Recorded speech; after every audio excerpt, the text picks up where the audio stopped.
रत्नागिरी संपूर्ण जिल्ह्यामध्ये आणि महाराष्ट्रामध्ये सुद्धा 11वीचे प्रवेश आजही त्याला अंतिम स्वरूप मिळालेलं नाही आहे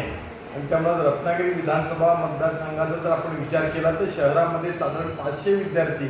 11वीच्या प्रवेशापासून वंचित आहेत आणि ग्रामीण भागामध्ये सुद्धा जवळजवळ 500 विद्यार्थी वंचित आहेत। आणि सगळ्यात आश्चर्याची गोष्ट म्हणजे की जी कनिष्ठ महाविद्यालय ज्याला ज्युनियर कॉलेज आपण म्हणतो 11वी 12वीची, त्या 11वीच्या प्रवेशाच्या जागासुद्धा त्यांच्याकडे शिल्लक आहे। महाराष्ट्र शासनानं एक असा निर्णय घेतला होता की ऑनलाईन प्रवेश प्रक्रिया, त्याचं आम्ही स्वागत करू, त्याच्यामध्ये पारदर्शकता आहे। परंतु आज 10वीचा रिझल्ट लागल्यापासून जवळजवळ 3 महिने झाले 50% विद्यार्थ्याला प्रवेश मिळाला आणि 80% ज्याला प्रवेश मिळाला आहे, ज्याला मार्क्स आहेत 80%, त्याला अद्याप त्याला आवश्यक असणारी त्याची जी कुठली शाखा आहे, कला असेल, वाणिज्य असेल किंवा विज्ञान असेल, त्याला मिळालेलं नाही आणि त्यामुळे खूप मोठा एक असंतोष आणि एक संतापाची लाट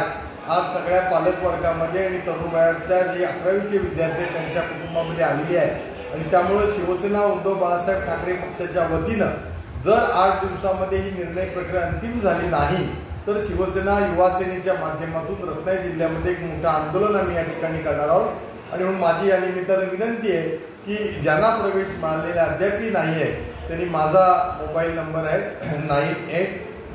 989921833555, त्याच्यावर व्हॉट्सअपवरती आपलं नाव आणि आपली गुणवत्ता आणि आपली कुठली शाखा पाहिजे आणि आपले मार्क्स किती आहेत हे कळवल्यास एकत्रितरित्या शिक्षणाधिकारी माध्यमिक रत्नागिरीचे आहेत त्यांच्यासमोर आम्ही सोमवारी या संदर्भाचं निवेदन घेऊन जाऊ। कुठल्याही परिस्थितीत गणपतीच्या पूर्वी म्हणजे 26 तारखेपर्यंत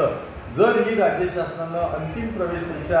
अंतिम ही जी प्रवेशाची जी प्रक्रिया आहे ती संपवली नाही तर शिवसेना उद्धव बाळासाहेब ठाकरे पक्षाच्या वतीनं युवा सेना एक मोठं आंदोलन या ठिकाणी करेल अशा प्रकारचा इशारा आम्ही या निमित्तानं शासनाला देतो।